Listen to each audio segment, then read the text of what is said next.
Bismillahirrahmanirrahim. Assalamualaikum warahmatullahi wabarakatuh. Alhamdulillah wassalatu ala Rasulillah wa ala alihi wa sahbihi wa mawalah. Asyhadu an la ilaha illallah wa asyhadu anna Muhammadan abduhu wa rasuluhu alladzi la nabiyya ba'dah. Qala subhanahu a'udzu billahi minasy syaithanir rajim. Bismillahirrahmanirrahim. Ya ayyuhalladzina amanu taqullaha haqqa tuqatih wa la tamutunna illa wa antum muslimun. Wa ba'du. Qala al-ulama thalathu khisal man wuffiqa lahunna nala as-sa'adah fid dunya wal akhirah. Ada 3 hal bila Allah Subhanahu wa ta'ala anugerahkan kepada seorang hamba, maka Allah Subhanahu wa ta'ala akan menganugerahkannya kebahagiaan di dunia dan di akhirat. Wahia man u'tiya syakara wa man ibtuliya sabara wa man adnaba istaghfara. Siapa yang diberi kemudian ia bersyukur, siapa yang diuji kemudian dia bersabar, dan siapa yang melakukan perbuatan dosa dia segera beristighfar. Kata para ulama, bila 3 hal ini dilakukan seorang hamba, maka nalas sa'adata fid dunya wal akhirah. Pasti dia akan merasakan kebahagiaan di dunia dan juga pasti akan merasakan kebahagiaan di akhirat. Jamaah rahimakumullah. Ambo satia mendengar ayat, setiap surat yang ambo dengarkan, apakah ketika salat atau ketika ambo baca Quran atau ambo dengarkan saudara-saudara kita yang lain baca Quran, selalu berusaha untuk mengambil apa pelajaran yang kita dapatkan dari ayat yang kita dengar. Bapak Ibu, tadi ada 2 surah yang dibaca oleh guru kita, imam masjid. Mudah-mudahan Bapak Ibu juga mengambil pelajaran dari ayat yang dibaca oleh imam kita tadi. Yang pertama, surah Al-Balad. Surah Al-Balad artinya adalah negeri Mekah. Allah bersumpah dengan negeri Mekah yang diberkahi oleh Allah. Di ayat itu ada bunyi kalimat firman Allah, alam naj'al lahu 'ainain wa lisanan wa syafatain wa hadainahun najdain. Alam naj'al lahu 'ainain. Bukankah kami telah berikan kepada manusia 2 mata? Bukankah telah kami berikan kepada manusia ada lisan dan 2 bibir, dan juga manusia kami berikan 2 pilihan. Walladzi khalaqakum faminkum kafirun wa minkum mu'min. Kami ciptakan kamu, tapi ada yang ingkar, ada juga yang beriman. Jemaah subuh yang dimuliakan oleh Allah, Allah anugerahkan kita 2 mata ini bisa melihat di pagi hari. Malam tadi kita tidur, kemudian kita buka mata, ternyata masih bisa kita buka. Berwudu kita, sholat tahajud kita, baca Quran kita dengan nikmat 2 mata ini. pada saat bersamaan banyak dun sanak kita, saudara-saudara kita seiman yang tidak diberikan nikmat mata. Ketika Allah anugerahkan kita dua nikmat mata ini, maka kalau dibandingkan dengan nilai dunia seberapapun, kita tidak akan mungkin bisa bandingkan. Ini satu tanda kekayaan Allah yang dititipkan kepada kita, yakni dua mata. Ibu kalau ditawarkan nio piti miliar, nio mana? Tapi ambo minta mata ibu cie, tak sanggup. 1 triliun, ndak. Barangnya ibu jual mata ibu, ndak dijual. Dek saking mahal. Dua mata. Dan Allah menyebut tentang mata ini. Dua mata yang mereka tidak akan disentuh oleh api neraka. Mata yang menangis di malam hari karena mereka bermunajat kepada Allah, dan mata yang tidak bisa tidur di malam hari karena menjaga perbatasan negeri-negeri Islam atau ribat. Mata yang Allah anugerahkan ini, amanah dari Allah ini, maka kita syukuri nikmat mata ini dengan cara memakainya untuk hal yang disukai oleh Allah dan menjauhkan dari penggunaan yang tidak disukai oleh Allah Subhanahu wa taala. Walisanan, dan Allah anugerahkan kita lisan.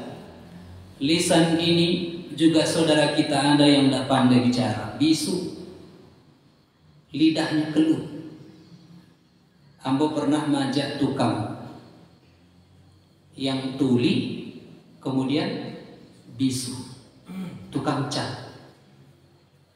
Subhanallah, ambo cari hikmahnya. Jumlah volume karajonya jauh lebih tinggi hasil yang didapatkan oleh tukang yang bisu yang tidak mendengar ini dibanding yang normal. Karena tidak ada waktu dia untuk bicara. Kok adona cerita orangnya tidak ikut nimbrung mengikuti cerita orang, sehingga fokusnya mencat seharian. Subhanallah, mengatakan bukan ingin memanfaatkan tenaga yang berlebih, tapi ketika mencari mode itu lebih baik kita lebihkan upah dia karena kerjanya lebih daripada yang normal. Tapi andaikan kita beri tawaran, dan apabila itu terjadi pada kita, tidak bisa bicara, tidak bisa mendengar, betapa sempitnya dunia ini. Kita mau ngomong sama orang, kamu ngejek orang, tidak bisa. Ada orang cerita kita tidak bisa mendengar. Tapi ada saudara kita yang diuji tidak bisa mendengar, tidak bisa bicara. Kita diberi oleh Allah bisa bicara, bisa mendengar. Nikmat yang amat besar, termasuk dua bibir ini. Apalagi nikmat yang selain yang kita sebutkan ini. Allah Subhanahu wa taala beri nikmat kita yang disebutkan dalam Quran. Apa yang kita pakai ini?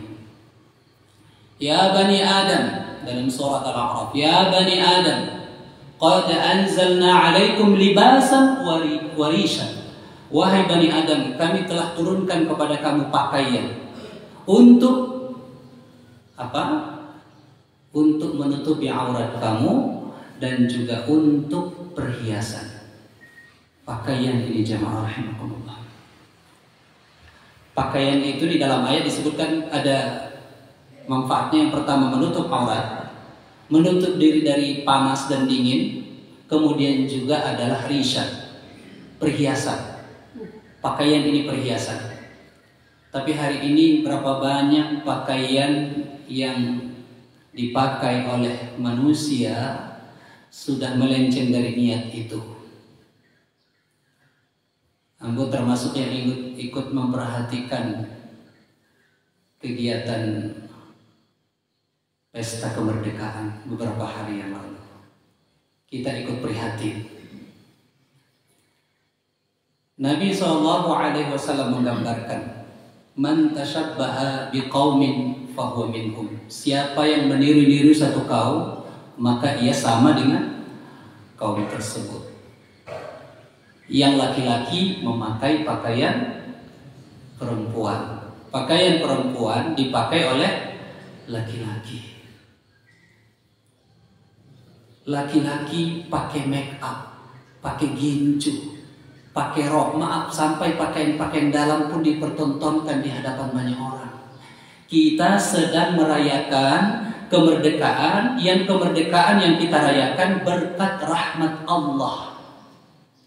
Berkat rahmat Allah kita merdeka, tapi pestanya bukan mendatangkan rahmat Allah. Tapi siapa yang berbahagia menyaksikan banyaknya pesta-pesta itu? Syaitan. Janganlah kamu difitnah oleh syaitan. Salah satu fitnah syaitan itu adalah menipu manusia dengan bentuk pakaian. Termasuk tidak meniru-niru pakaian yang dipakai oleh orang-orang kafir, pelaku-pelaku maksiat. Di zaman Ambo dahulu ada baju yang masyhur, acap dipakai kawan-kawan, tapi yang tidak satu. Yakni pakaian seperti ada baju gambar, ada bentuk Metallica, gambar orang rambut kribo, terus ini merokok. Ternyata ini penyanyi, tapi pecandu narkoba. Itu dijadikan sebagai latar gambar di baju belakang. Atau dulu ada pakaian yang gambar Isabella. Mungkin ibu-ibu tahu ada lagu dulu namanya lagu Isabella kan? Ada lain kan ibu? Ada lagunya Isabella gitu. Ternyata Isabella ini adalah pembantai umat Islam. Kemudian ditempelkan di baju, ditampilkan. Ini menggambarkan bahwa dia cinta kepada Isabella, cinta kepada Metallica dan simbol-simbol yang mereka ini adalah orang-orang yang melakukan maksiat dan dosa-dosa besar. Memakai pakaian yang menunjukkan simbol orang-orang kafir saja dilarang dalam Islam.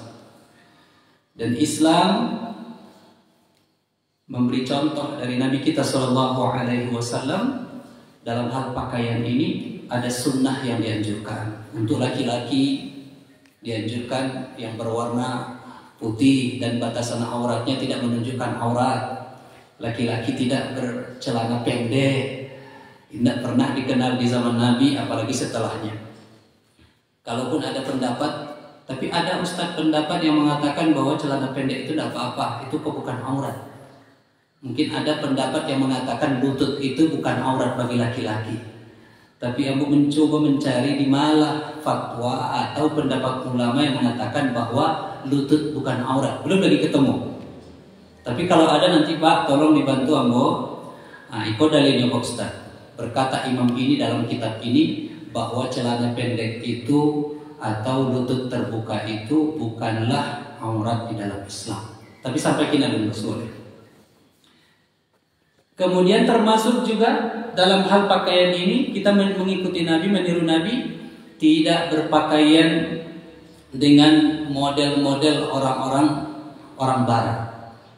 Pakaian tipis, ketat, laki-laki saja tidak boleh, apalagi yang ibu-ibu, apalagi sudah nenek-nenek, masih pakai celana kulot. Celana kulot ibu, ada kulot namanya. Karet dasarnya,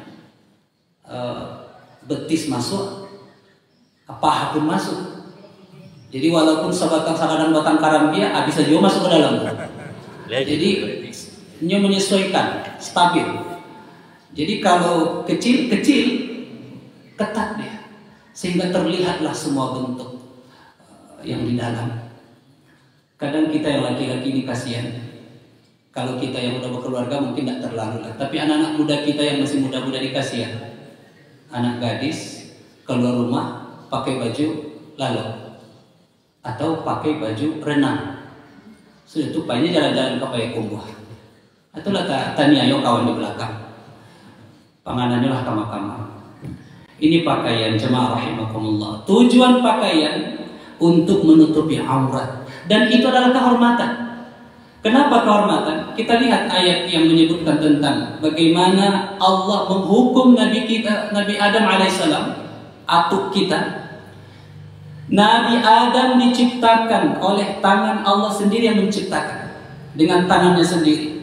Allah menciptakan Nabi Adam dan meniupkan ruh. Setelah itu Allah berikan pakaian Nabi Adam di surga.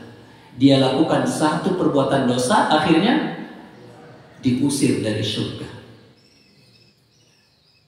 Apa siksa, apa hukuman yang Allah berikan kepada Nabi Adam? Terbuka auratnya, pakaian surga dilepas. Tidak boleh dia lagi pakai baju. Kehormatannya hilang hanya gara-gara satu maksiat. Maka bila hari ini ada manusia menganggap bahwa semakin sempit baju, semakin pendek baju, semakin keren, semakin modern, itu sudah terbelakang. Karena dulu manusia digambarkan dalam riwayat, dalam sejarah, orang tidak pakai baju karena memang tidak ada duit beli baju dan baju itu tidak ada. Ada seorang wanita di Amerika. Dia kebetulan diberikan jadi amanah pejabat di negeri Amerika. Karena dia satu-satunya yang pakai jilbab di ruangan itu, kemudian itu wanita-wanita di sekitarnya pada mencemeh lah.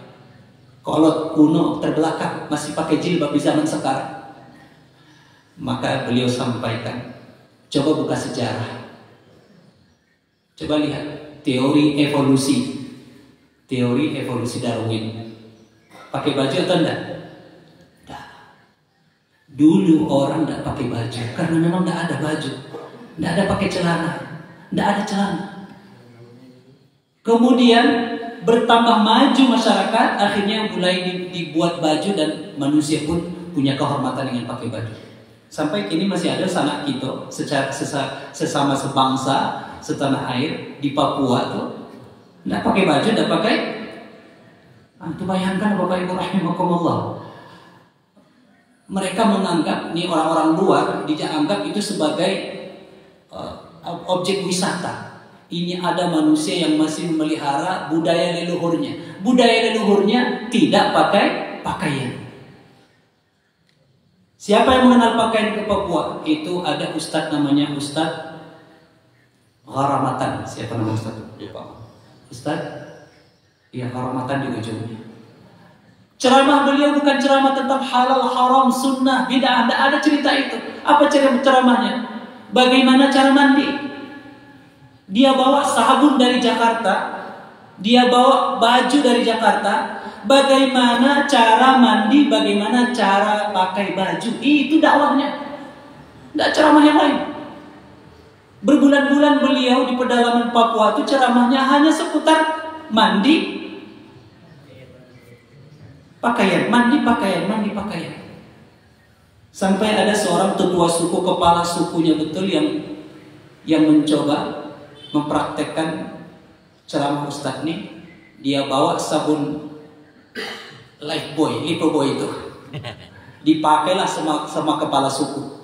Dipakainya pagi, kemudian selesainya mandi, dipakaikan baju di Ustadz kok. Sudah dipakai baju, sudah mandi, udah wangi badan, laloknya mulai siang sampai besok pagi, besok siang baru jago balik. Kata beliau, seumur-umur saya baru kali ini merasakan nikmat tidur. Karena selama ini kami mandi, tidak ada mandi-mandi seperti sekarang. Kami mandi itu dilumuri dengan minyak babi. Tiap hari dilumuri minyak babi supaya tidak digigit nyamuk. Ada pula rekomendasi dokter di kampung tuh mungkin atau tabibnya dengan dioleskan minyak babi, kulit akan kenyal, kulit akan kencang, akan awet muda. Mungkin banyaklah fatwanya. Baru kali ini saya merasakan nikmat tidur. Ini ajaran apa kata dia? Ini ajaran Islam. Pakai baju itu ajaran Islam. Menutup aurat itu ajaran Islam. Mandi pakai sabun sampai bersih, wangi itu ajaran Islam. Kata dia, kenapa tidak dari dulu sampai ajaran ini kepada kami? Kalian biarkan kami seperti tidak pakai baju, tidak pakai celana, tidak mandi-mandi. Maka sejak itu Tahu Bapak Ibu berapa yang masuk Islam? Karena yang masuk Islam kepala suku lebih dari 2000 masyarakatnya masuk Islam. Bukan ceramah tentang keutamaan pakai baju, bukan keutamaan tentang sholat berjamaah, bukan keutamaan fadilah tentang sholat sunnah, tapi ceramahnya mandi dan pakai baju. Jadi kalau hari ini sudah ada baju, uang juga ada, tapi masih buka-buka baju, itu ingin kembali ke masa suram orang-orang di Papua. Jadi kalau ingin praktek seperti itu juga Ancak tinggal di Papua ya. Jamaah yang dimuliakan oleh Allah Subhanahu wa taala. Nikmat pakaian ini ada aturannya, menutup aurat, tidak ketat, tidak tipis bagi ibu-ibu. Ternyata Bapak Ibu, ibu-ibu, saya baru tadi malam melihat sejarah hampir seluruh negara-negara Islam, termasuk di Indonesia, itu banyak bentuk pakaian yang sudah diselewengkan oleh penjajah. Contoh, di Indonesia ada namanya cutnya din. Kalau ibu lihat gambar yang kita pelajari, yang kita lihat di sekolah, pakai jilbab atau tidak?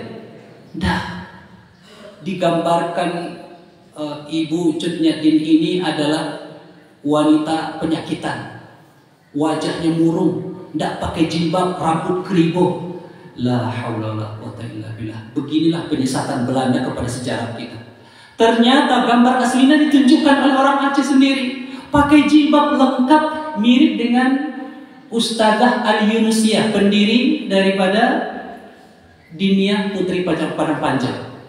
Kalau ibu ingin lihat itu ada di Google sangat banyak foto Ustazah Al-Yunusiah itu, jilbabnya dalam, baju kurung lengkap, dan itu dipraktekkan menjadi pakaian resmi anak-anak kita yang sekolah di Diniyah, dan juga di Parabe itu mirip dengan Al-Yunusiah.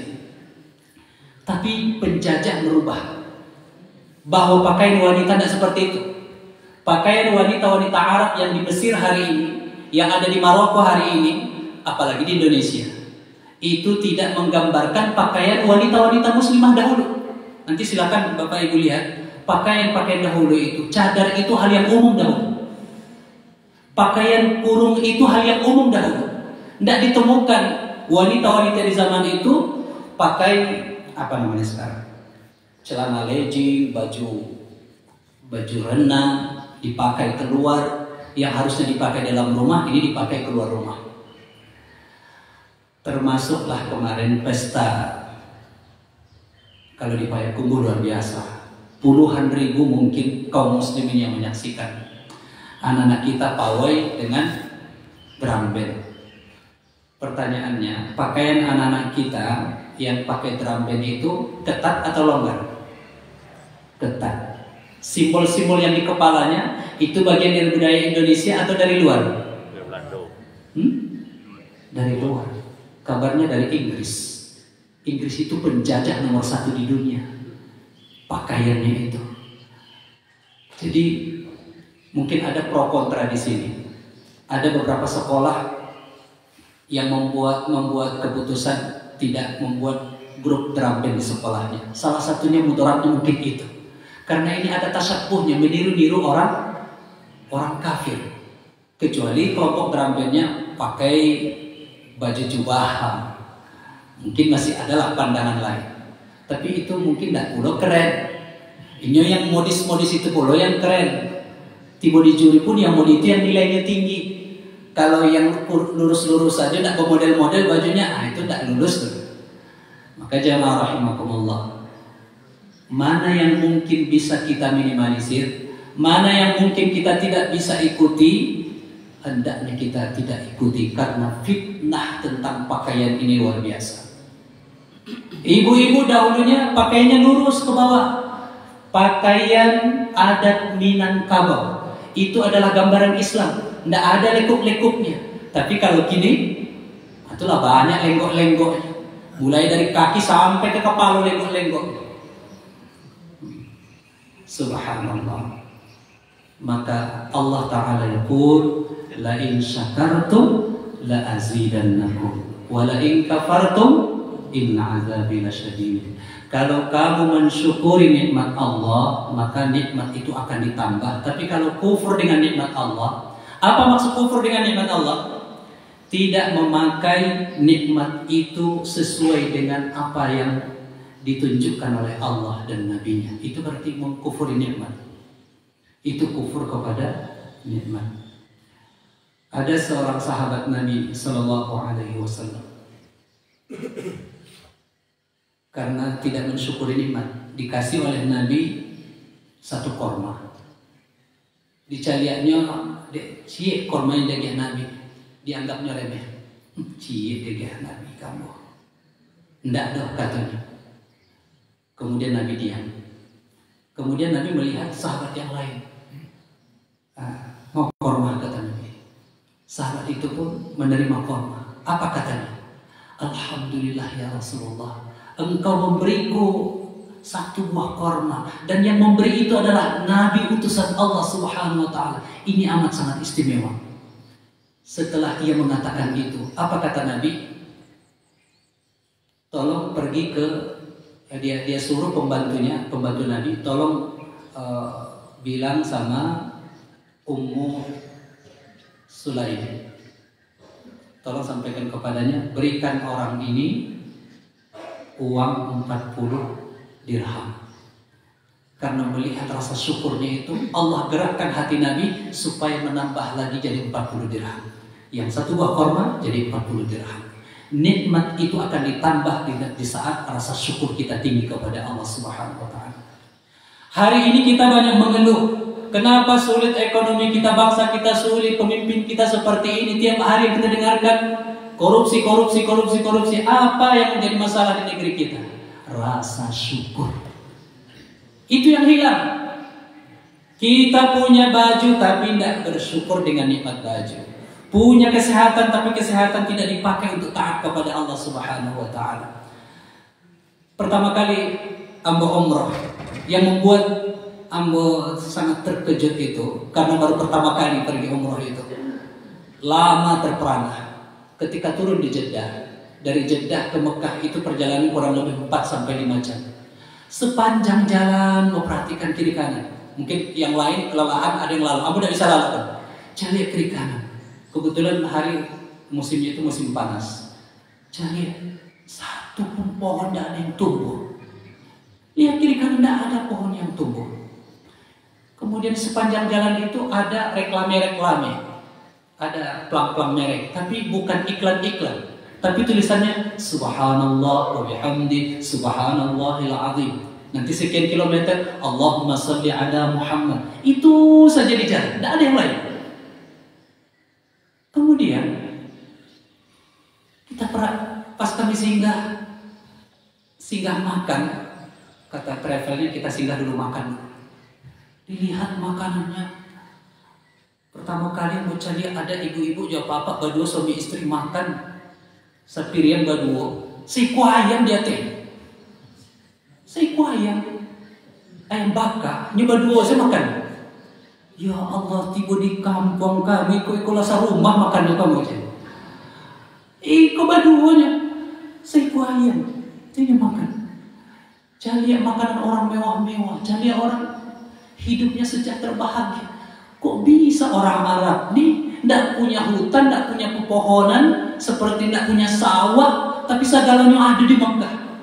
Bahkan buah-buahan yang tidak ada di awal ada di saudara. Harganya pun termasuk murah. Termasuk Abu sempat bagi anggur yang harganya sekitar 30 ribuan piti awal. Di awal sampai 80 ribu. Ya Allah, apa kelebihan orang Arab dibanding kami? Negeri kami yang kaya begini, kenapa tidak kami rasakan seperti orang di Arab? Ternyata penyebabnya pertama doa Nabi Ibrahim. Wa idh qala Ibrahim rabbi ij'al hadha baladan amina. Wa idh qala Ibrahim rabbi ij'al hadha baladan amina. Ya Allah, jadikanlah negeri ini negeri yang aman. Warzuqhum minats tsamarat, beri mereka rezeki dari buah-buahan. Beri mereka rezeki, beri keamanan, beri mereka rezeki. Buah-buahan diantara yang disebutkan dalam ayat. Maka segala buah-buahan di dunia ini kemungkinan ada di Arab. dan harganya pun murah. Penghasilannya dari mana? Dari sumber daya alam, minyak saja. Hanya satu sumber daya alam, tapi negerinya seluruhnya makmur. Seluruhnya makmur. Kita apa yang tidak ada itu? Apa yang tidak ada? Di atas minyak, di bawah minyak. Tengok ke kanan, pepohonan, sawah, buah-buahan di mana-mana, pohon berbuah di mana-mana. Tapi kenapa nikmat bahagia seperti di Arab kita tidak rasakan? Mayoritas bangsa kita dalam keadaan sulit. Kalau hari ini ada indeks tingkat kemiskinan, Indonesia itu peringkat di bawah Vietnam lagi. Karena 60% menurut orang luar, 60% masyarakat kita miskin. Wallahu a'lam, saya tidak tahu. Tapi itulah realita hari ini, dan kita melihat bagaimana buruknya pemimpin kita yang mencuri uang rakyat. Apa yang menjadi penyebab ini semuanya? Kita yang belum bersyukur sepenuhnya. Syukur nikmat itu menjadi rahasia kemakmuran dan kesejahteraan. Jemaah rahimakumullah. Yang kedua, siapa yang diuji, dia bersabar. Kita hari ini tidak diuji, maka kita sesungguhnya ma'a binikmatillah, kita bersama nikmat Allah. Pagi ini kita dengan nikmat Allah. Tapi ketika seseorang itu diuji, dia bersama Allah. Saya mengajak Bapak Ibu, kita bedakan kalimat bersama nikmat Allah dan bersama Allah. Beda tidak Bapak Ibu? Bersama nikmat Allah, kita hidup dengan nikmat Allah. Kita punya mata sehat, nikmat Allah. Badan sehat, nikmat Allah. Kita hidup bersama nikmat Allah. Tapi orang yang diuji dengan sakit, diuji dengan kesusahan, kesempitan hidup, maka sesungguhnya ia bersama Allah. Bersama Allah. Innallaha ma'as sabirin. Sesungguhnya Allah bersama orang yang bersabar. Kalau hari ini kita menyaksikan bangsa yang paling bersabar untuk saat ini, karena kita juga sudah melewati bagaimana sakitnya dijajah, mungkin nenek moyang kita atau atuk kita, bagaimana susahnya dijajah. Yang paling merasakan susahnya hidup hari ini adalah Gaza, Palestina. Tidak ada bandingan Bapak Ibu rahimahullah. Apalagi sekarang kita berdoa kepada Allah supaya Allah menolong orang-orang yang menolong agamanya. Mereka tertindas. Hari ini Israel sudah mengerahkan tambahan pasukan 60.000 pasukan, dan seluruh persenjataan lengkap dibantu oleh Amerika, Prancis, Jerman akan mengambil alih kota Gaza dan mengusir para pejuang. Target mereka itu sudah berbulan-bulan, bahkan ini sudah hari yang keberapa, udah tahunan ya. Mereka mengintimidasi rakyat Gaza. Hari ini puncaknya Bapak Ibu rahimakumullah. Jadi Ana mengajak kepada kita semua menyisihkan satu doa kita. Allahumma ansur ikhwanana al-muslimina fi Gaza. Ya Allah, tolonglah saudara kami muslim di Gaza yang hari ini mereka terkepuk. Keluar tidak bisa, air tidak masuk, diblokade perbatasan, dari udara juga dibatasi. Maka hari-hari mereka hanya menunggu ajal. Kata mereka, kami hanya menunggu ajal. Hari ini meninggal si fulan, besok siapa lagi? Menunggu ajal. Dan sudah banyak yang mati kelaparan. Tak ada yang bisa makan, tak ada yang mau dimakan. Kalau dulu mungkin masih bisa mereka makan, mohon maaf, karena darurat mereka masih bisa makan kucing. Kucing pun tak ada lagi yang mau dimakan. Akhirnya mereka ada yang makan rumput. Rumput pun sudah mulai tak lagi didapatkan. Sampai kemarin ada video mereka makan pasir, karena hanya pasir yang tersedia di tanah mereka. Untuk mengganjal perut mereka hanya makan pasir. Allahul musta'an. Maka bangsa yang paling bersabar saat ini adalah Gaza. Tidak ada duanya. Di saat saudara-saudara mereka, tetangga-tetangga mereka dalam keadaan tenang, dan mereka tenang, tidak bisa menolong. Tidak bisa menolong. Bahkan sudah sepakat negara tetangganya. Kemarin ada 3 negara yang sudah sepakat. Tetangga Arab nih. Salah satunya Mesir. Sepakat mengatakan seluruh pejuang yang ada di Gaza harus keluar angkat senjata, tidak boleh lagi melawan Yahudi. Ini kesepakatan mereka. Baru kami akan menolong Gaza. Sudah tergadai, sudah terjual, tidak ada lagi kehormatan pejuang, kehormatan bagi umat Islam di sekitaran Gaza, karena sudah membiarkan Gaza mati perlahan-lahan. Akan tetapi kita yakin, insya Allah di setiap ujian itu pasti ada hikmah. Tidak selamanya mereka akan susah. Akan tiba masanya rasa sakit mereka itu akan diobati oleh Allah. Rasa lapang, sempit mereka yang mereka rasakan hari ini akan dilapangkan oleh Allah. Rasa sakit mereka akan disembuhkan oleh Allah. Dan kalau mereka mati, mereka adalah mati syahid di jalan Allah Subhanahu wa ta'ala. Maka bila seseorang sabar menghadapi kesulitan, dan Nabi telah menjalaninya, Allah Subhanahu wa ta'ala mengatakan, apalagi dalam hidup kita jemaah rahimakumullah, sehari-hari pasti menghadapi banyak masalah. Kata Allah dalam surat Shad, bukan Shaf ya, Shad. Allah Ta'ala yaqul dalam ayat yang ke-24, wa inna katsiran minal khulaqa la yabghi ba'duhum ala ba'd illa qalilan mahum. Bahwa kebanyakan perserikatan, kalau ada perkumpulan, pasti ini kebanyakan kata Allah. Setiap ada perkumpulan, organisasi kah, mulai dari yang kecil, rumah tangga, suami istri, keluarga kecil, keluarga besar, sampai organisasi keagamaan, organisasi adat, organisasi apapun, Allah yang mengingatkan, wa inna katsiran minal khulaqa, bahwa kebanyakan perserikatan atau perkumpulan-perkumpulan pasti di dalamnya ada yang yabghi. Apa itu yabghi? Yakni ada yang melampaui batas, ada yang zalim kepada yang lain, ada yang menyakiti di antara mereka. Illa qalilan mahum, tapi Allah kecualikan. Tapi tidak semua, ada di antara mereka yang tidak ikut-ikutan menzalimi orang lain, menyakiti orang lain, merendahkan orang lain. Siapa mereka? Illal ladzina amanu wa 'amilus shalihat. Kecuali orang yang beriman dan mereka beramal soleh. Tapi di ujung ayat qalilan mahum, sangat sedikit. Bertengkar suami istri diikat dengan mitsaqan ghalidha, ikatan yang kuat, Allah yang menjadi saksi. Suami istri, Allah yang menjadi saksi, yang pengikat mereka Allah. Itu pun bisa lepas, padahal Allah yang menjadi saksi. Apa penyebabnya? Bisa jadi karena istri, bisa jadi karena suami.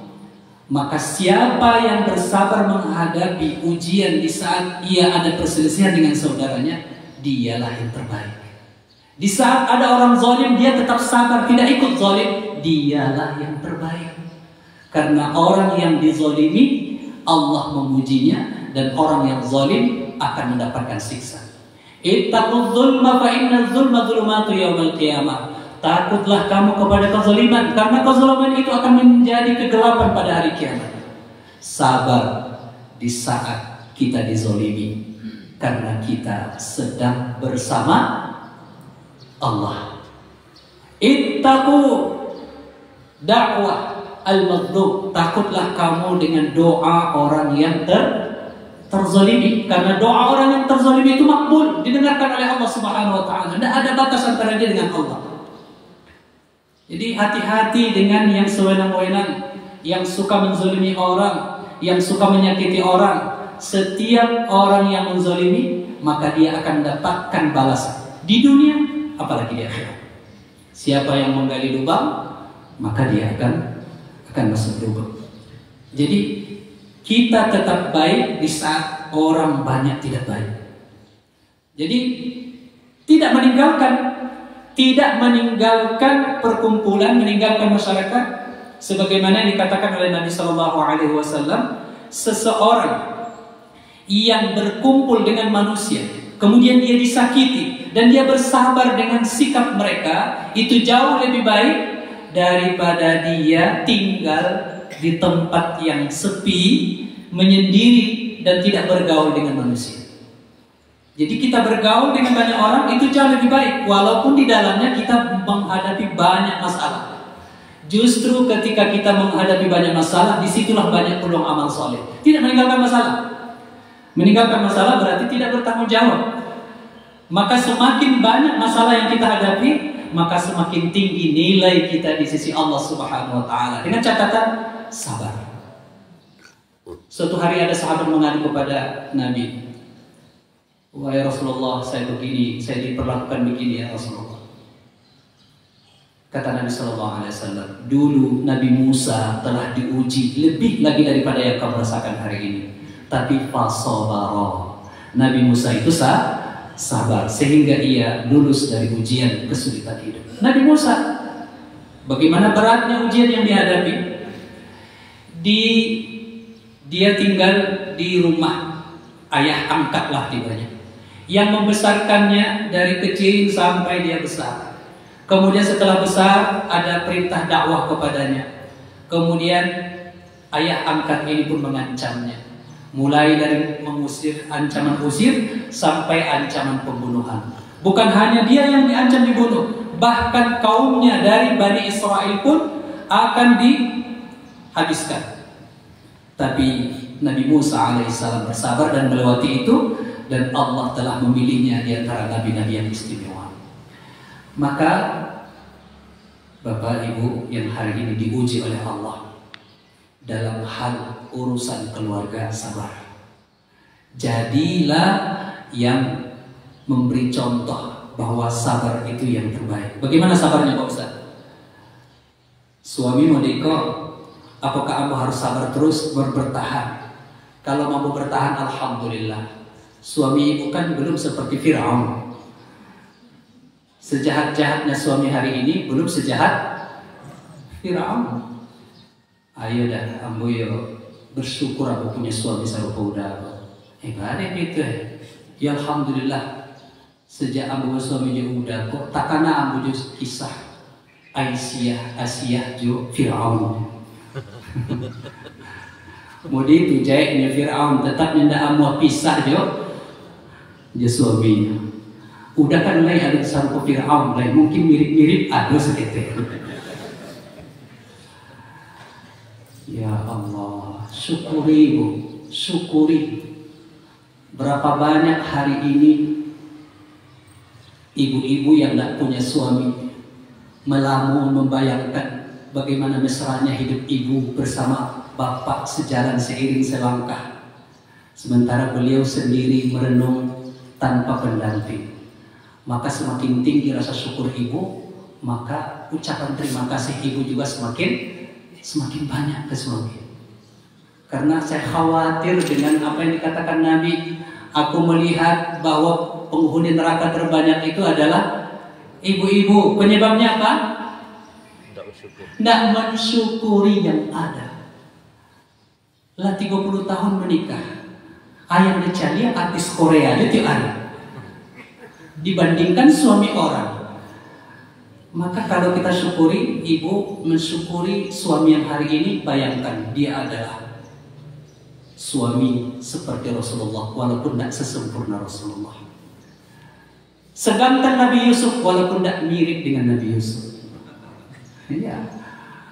Sekuat Nabi Daud, atau suaranya seindah Nabi Daud, walaupun tidak seperti Nabi Daud. Maka mensyukuri, termasuk juga bapak-bapak. Kenapa hari ini banyak bapak-bapak menceraikan istrinya? Kamu katakan yang pertama, syukur itu yang kurang. Karena kalau katanya kalau istrinya A2, itu baru Superman. Kalau istrinya 3, gentleman. Kalau istrinya 4,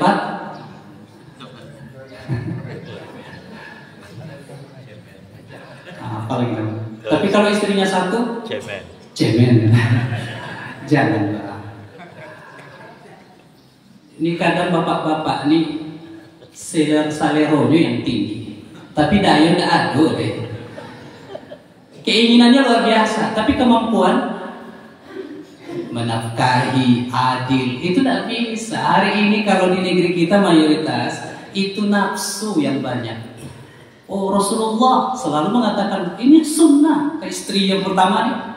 Jangan cukup-cukup tolak deh. Itu sunnah dari Rasulullah. Iyo dah, kalau udah bentuk Rasulullah dapat ada. Ini selalu mengatasnamakan Nabi. Nabi, apa alasan Nabi menikahi istri lebih dari 1? Anak yatim salah satunya. Nah, kira-kira apa nih yang tidak menikah? Atau ibu menawarkan, Pak, tidak ada Pak, menikah aja ibu tuh. Itu ada ibu sabalah, anaknya 5, ekonominya payah pula, nikah aja ibu tuh, Pak. Lain ya Pak. Tidak, yang dicari yang gadis kok dapet umur 17 tahun dah. Makanya gimana sunnahnya jemaah rahimahumullah? Maka mensyukuri istri yang hari ini. Bayangkanlah Bapak bahwa istri kita hari ini adalah istri tercantik di dunia. Dia adalah bidadari yang mendampingi kita di dunia sampai nanti di taman surga. Tapi nanti kalau sudah di surga, ibu tidak bisa nolak. Bapak wajib istrinya lebih dari 1. Istrinya lebih dari 1 wajib. Kalau bapak-bapak masuk surga dan ibu yang nyuruh, udah. Itu ada bidadari, nikah udah ada bidadari itu.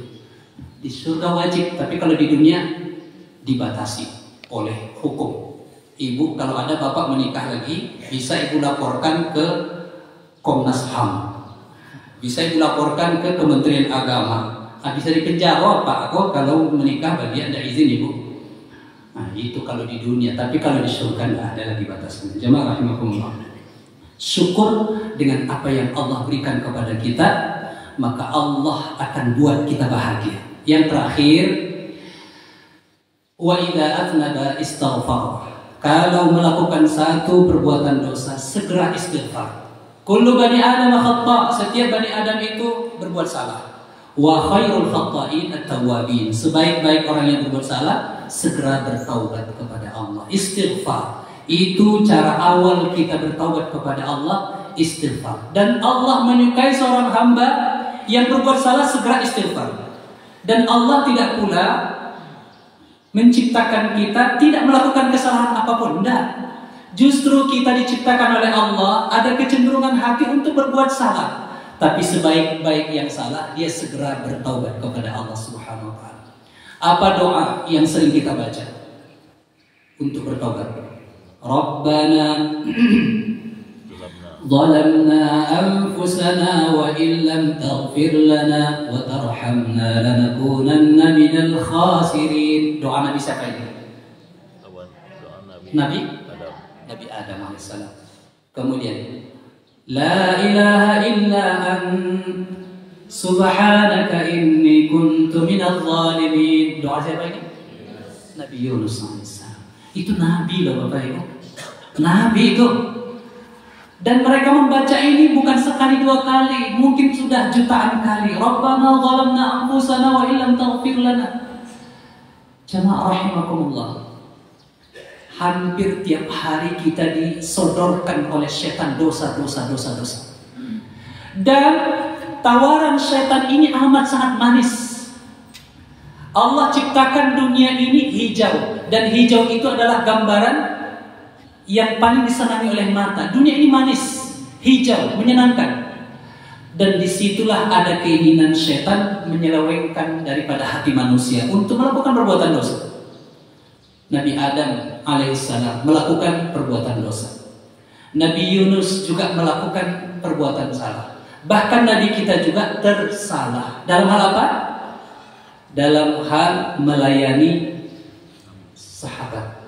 Sampai turun ayat surat namanya Abasa. Abasa wa tawalla an ja'ahul a'ma. Wajah Nabi bermuka masam.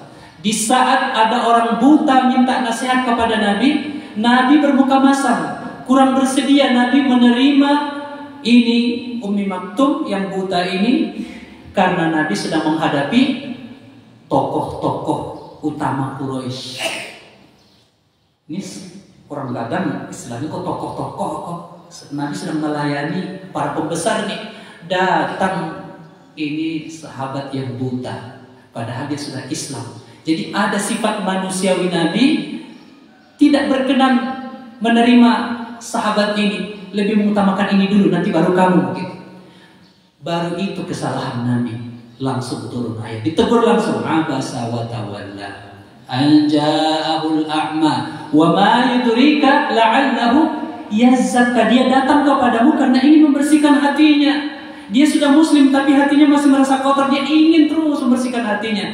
Sementara yang kau hadapi ini belum tentu akan bergabung dengan agamamu. Teguran dari Allah kepada Nabi. Sampai Nabi pun menyadari itu, dan Nabi segera bertaubat kepada Allah, meminta ampun kepada Allah. Itu kalau menurut kita belum dianggap kesalahan, tapi baru sekecil itu kesalahan Nabi, langsung ditegur, diperbaiki, dan Nabi tidak melakukan kesalahan. Begitu juga nabi-nabi yang lain. Apalagi kita tempat salah dan lupa ini, maka jangan sampai lewat hari tanpa kita mengucapkan kalimat taubat. Di antara istighfar yang menjadi induk dan segala istighfar, dan ini Anda harapkan semua kita hafal zikirnya, apa itu? Allahumma anta rabbi la ilaha illa ant khalaqtani wa ana 'abduk wa ana 'ala 'ahdika wa wa'dika mastata'.